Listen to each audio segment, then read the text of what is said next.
lobster and sliced tomatoes. Could one possibly conceive of a more ideal marriage, Watson? Romeo and Juliet were clearly mismated by comparison. Oh, Watson, aren't you going to join me?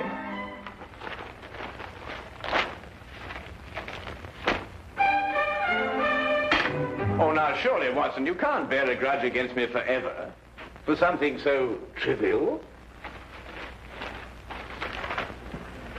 Trivial? And what is trivial about riddling the walls with bullets? I do not agree that I riddled the wall, as you so violently put it. I decorated it in a most patriotic manner. Holmes, I have permitted and suffered many liberties in this flat. First you make those evil-smelling gases. Then you shatter my nerves with those ridiculous disguises. But you, even you, have never covered your activities under the banner of patriotism. Yes, but V are the Queen's initials. I was only celebrating Her Majesty's birthday. Celebrating Her Majesty? Still, that's no excuse. Well, perhaps I was a little overzealous, but you can't very well blame a man for that. Nevertheless... All right, Watson, I solemnly promise never to do it again. Oh. Well. And lobster and tomato for breakfast. You ever heard of that? I must say, it looks jolly good, huh? Do you really mean to say you're going to join me? Yes, please. Oh, come on, then.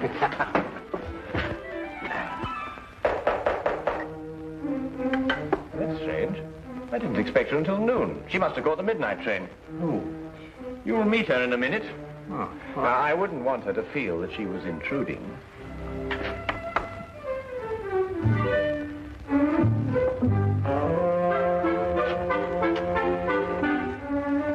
Mr. Holmes? Yes, Miss Millicent Channing? Yes. I wrote you that I'd be here at noon, but I didn't want to lose any time. I took the midnight train. I understand. Won't you come in? This is my good friend and associate, Dr. Watson. How do you do? How do you do? Please sit down, Miss Channing. You must have had a very tiring journey, particularly in view of the fact that you were forced to take a dog cart out of the way. How did you know I took a dog cart? Well, I noticed that your right sleeve is covered with mud. Only a dog cart throws out mud in such a disagreeable way. Mr. Holmes can also deduce your birthstone and the serial numbers of any notes you happen to be carrying in your purse. Dr. Watson exaggerates, though only slightly. I've heard a great deal of your powers, Mr. Holmes. They say you're one of the cleverest men in London. They're very kind. You said in your letter that your fiancé has disappeared. I'm afraid that something terrible has happened to him. Why, Miss Channing? It's all so muddled, so confused. Several days ago, I was expecting him for dinner. He didn't arrive. I was worried, and I went to his lodgings.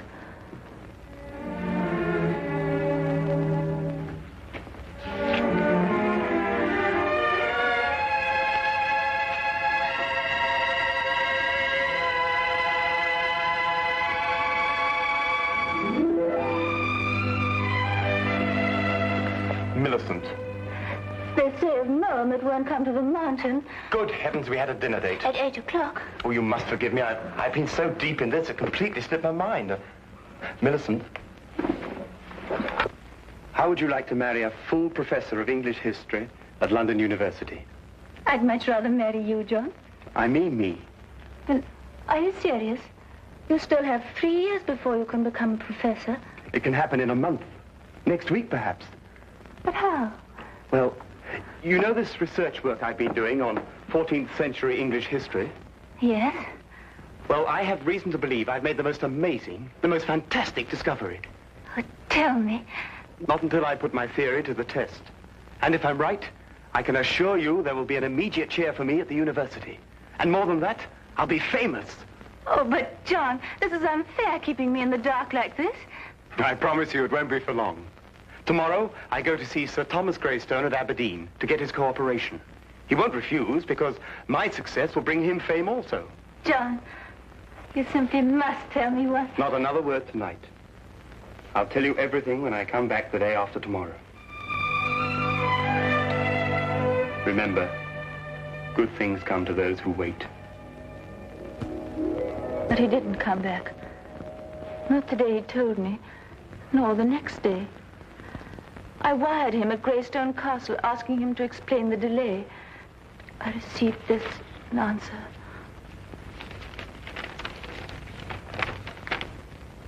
John Cartwright, unknown here. Signed, Greystone. I didn't know what to make of it, Mr. Holmes. Finally, I decided to go up to Aberdeen and talk to Sir Thomas Greystone himself. He must have been mistaken.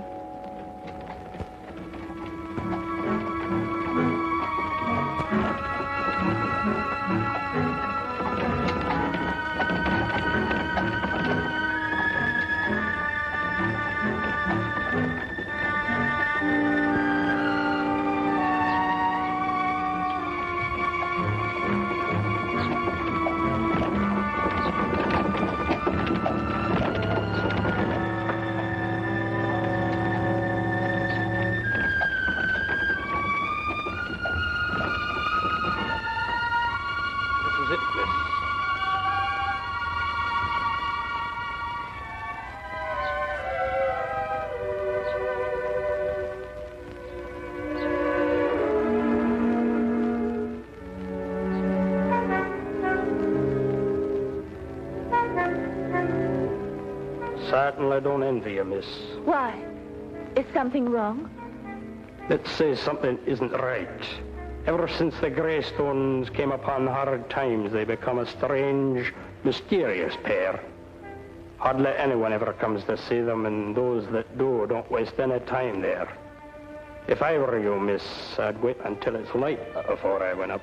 I don't have the time to spare. I'm sure I'll be all right. Suit yourself, miss.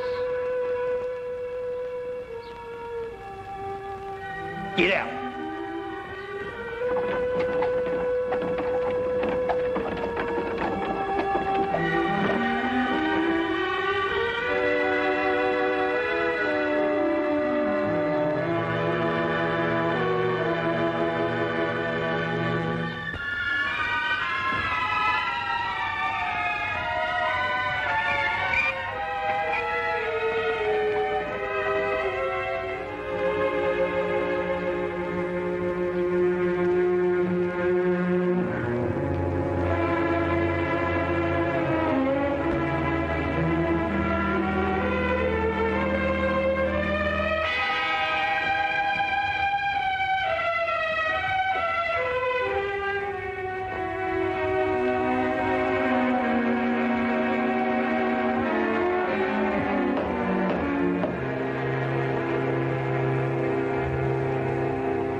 I'd like to see Sir Thomas Greystone, please.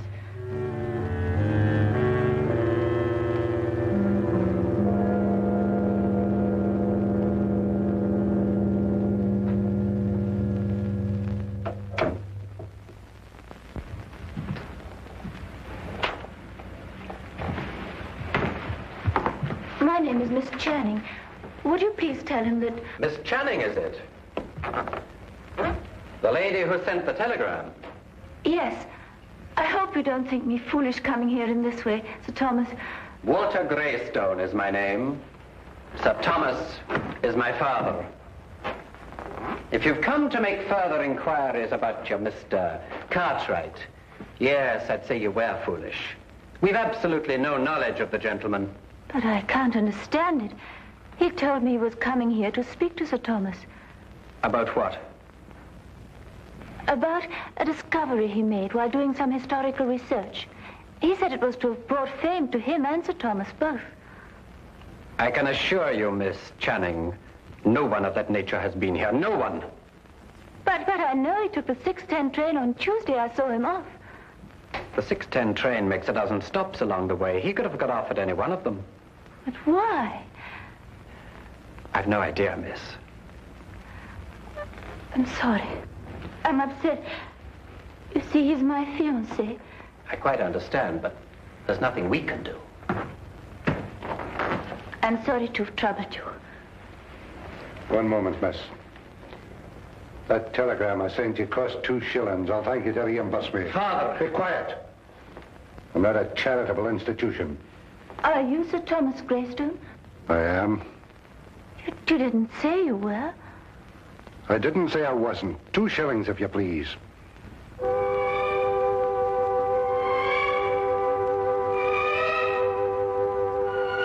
you. Good night, Miss Channing.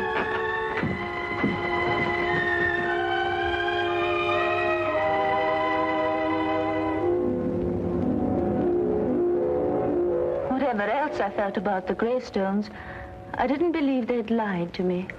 Why should they deny they'd seen John?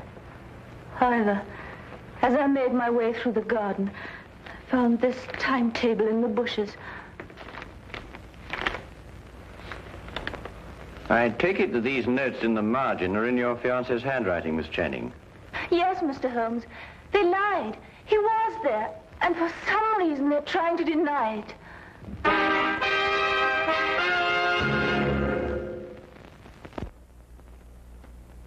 He had evidently asked directions to the castle and jotted them down in the margin. Well, it's perfectly evident the Greystones are lying, but why? Here's somebody offering them a chance of fame. They refuse it. There are other considerations more imperative than fame, Watson. Well, what other considerations, for example? That is our problem. You will help me, Mr. Holmes. I'll do my best, Miss Channing. Oh, Watson, the 14th century contained the reigns of what kings?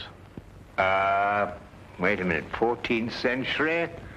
There were some Henrys, and Richard II, of course. Richard II. He was executed, wasn't he? Yes, at Pontefract Castle, September the 21st, 1300 and... Miss Channing, I would appreciate your taking me to your fiancé's flat. To his flat? But why not to Greystone Castle? Well, I would rather not go there unarmed. Why not? We've both got revolvers. I am referring, Watson, to information that may have led to the disappearance of Miss Channing's fiancé. Come along, Miss Channing.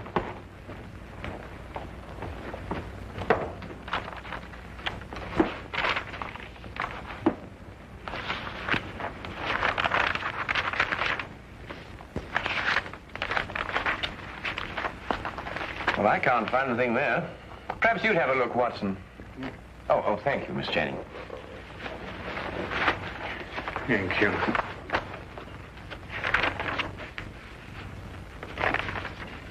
Aha! So this is what Cartwright found so exciting. What is it, Holmes? Well, he certainly deserves his professorship if he understood this. Listen. This pledge unto Richard, I, Richard, do make. To return unto Richard, switcher from Richard I take. Let the Richard look on the northern stair. Then 6 and 7 is not fair. Press on and through and tune for 10. Beware thou do not linger then. If thou art in and wist ye moot get out, smite eke the lion upon the snout. Meter and rhyme perfect. Oh, what's it mean? Well, it's simple enough, Watson.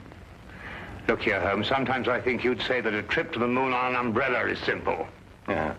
Well, analyze it piece by piece. The first part is nothing more than a receipt. A receipt? Certainly. This pledge unto Richard, I, Richard, do make, to return unto Richard such things as I from Richard take. Well, apparently Richard had entrusted his possessions to a loyal friend, and he had received his promise that they be returned. Yes, I see that. The rest of the inscription merely tells him how he may get his possessions back. Hence, let Richard look upon the northern star. A sort of map, so to speak. Quite so. Well, but what's all this got to do with Cartwright's disappearance? Well, in Wilkinson's biography of Richard II, it is mentioned that one of the king's most loyal supporters was Richard Greystone, the original owner of Greystone Castle. Cartwright must have had the idea that Richard had left his possessions with him. So he went up there to prove it? Yes. But that still doesn't answer why John hasn't come back. That answer, Miss Channing, may only be secured at Greystone Castle.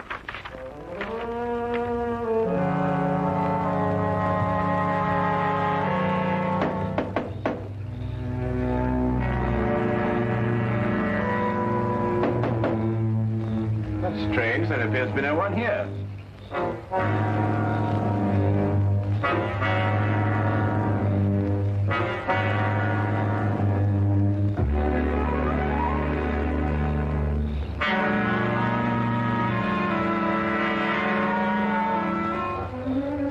I'll go round and let you in. Aye.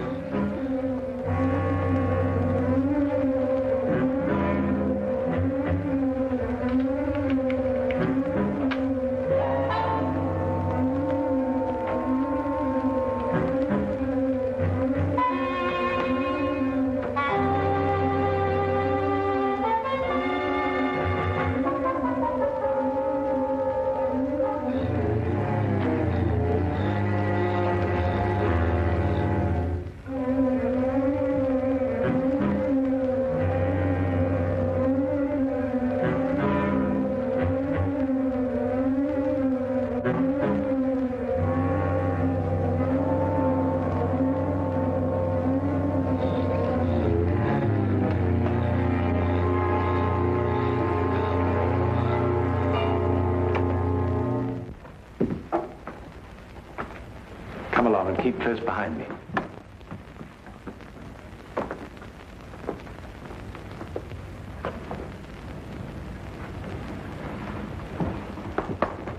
This pledge unto Richard, I, Richard, do make, to return unto Richard, switch from Richard I take. The lower half appears to have been destroyed by fire. Then there's every chance that King Richard's possessions may not yet have been found. No, they haven't. So you brought help, Miss Channing. Where is he? What have you done with him? He's in safekeeping, in the tower. Since you're here, perhaps you can persuade Mr. Cartwright to tell us the secret of the Greystone inscription. We shall do nothing of the sort. He's got some idea of returning Richard's possessions to the Queen for a birthday present. They're worth a fortune, and are rightfully mine. They rightfully belong to the crown. We won't argue rights and wrongs. Weigh this well. If you can't persuade Mr. Cartwright to talk, then not one of you will leave this room alive. In that case, I will not hang my fate on another man's decision. I'll lead you to King Richard's possessions myself. Holmes! Why be killed over a museum piece, Watson? Let's re-examine the pledge. This pledge unto Richard, I, Richard, do make, to return unto Richard the such as from Richard I take. We can understand that much without your help. Go on. The meaning is perfectly clear. Whatever treasure may be hidden here belongs to the royal family and to nobody else. Let Richard look on the northern star. Well, that gives us the direction. Does it? One can look at the North Star from any point in this hemisphere. Your ancestor knew that. He said, let Richard look. And he meant this Richard. In other words, the direction may be found by facing north from this very spot. I am now facing due north. Then 6 and 7 is not far. What does that mean? Merely to pace off 13 steps. 1, 2, 3, 4, 5, 6, 7, 8, 9, 10, 11, 12, 13. Press on and through and down for 10. Press...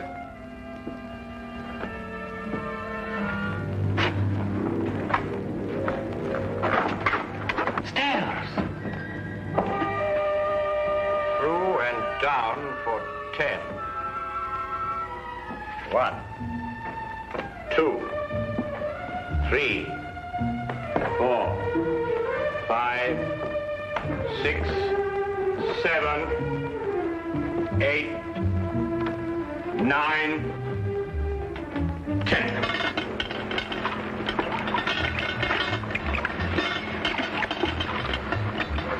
Here it is.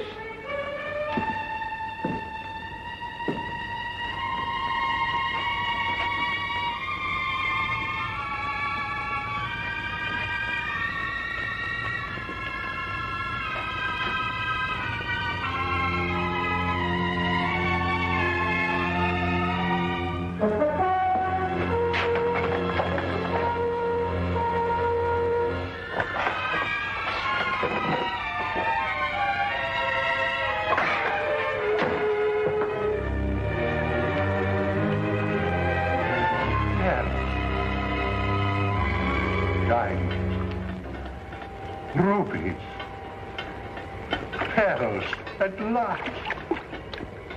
I've been waiting for this moment for years.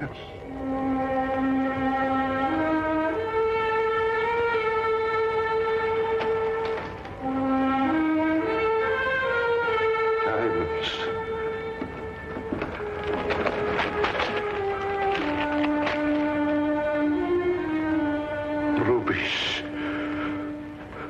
And now, if we may go. I'm afraid I can't let you go. But you promised. You take us for fools, you go straight to the authorities. I plan to enjoy this wealth. I don't see how, with or without us.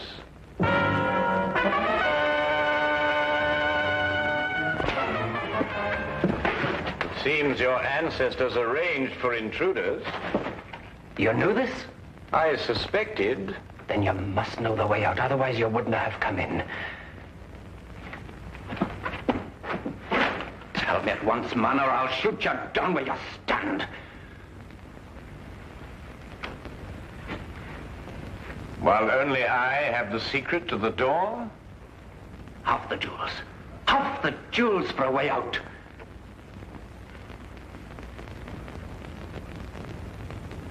All of them. Show us how to get out, and we'll let you take them all. No. No, they're mine. Not one. Not a single gold piece. Are you daft, man?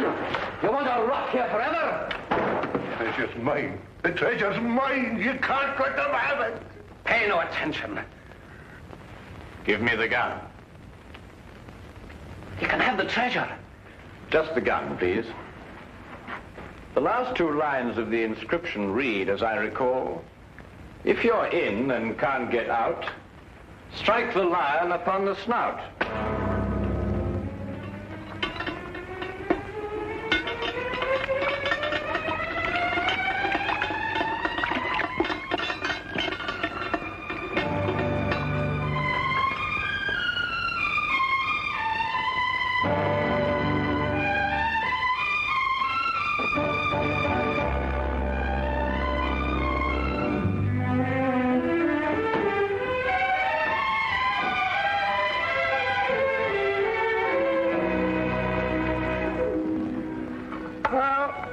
Couldn't be better. The Greystones are in prison, the Cartwrights are together again, and you and I are feasting on cold lobster and tomatoes.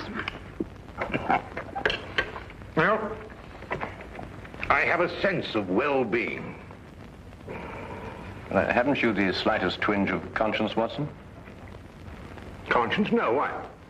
Well, I noticed the gold piece on your watch chain. You filched it from the treasure room. Filched it?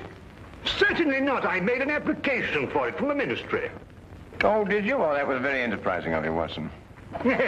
Why don't you do the same thing, Holmes? After all, don't you want a souvenir?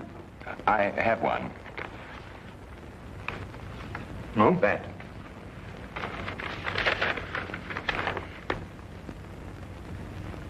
But Holmes, a personal letter of thanks from Her Majesty. Why, Holmes, congratulations. Well done. Oh, thank you, Watson.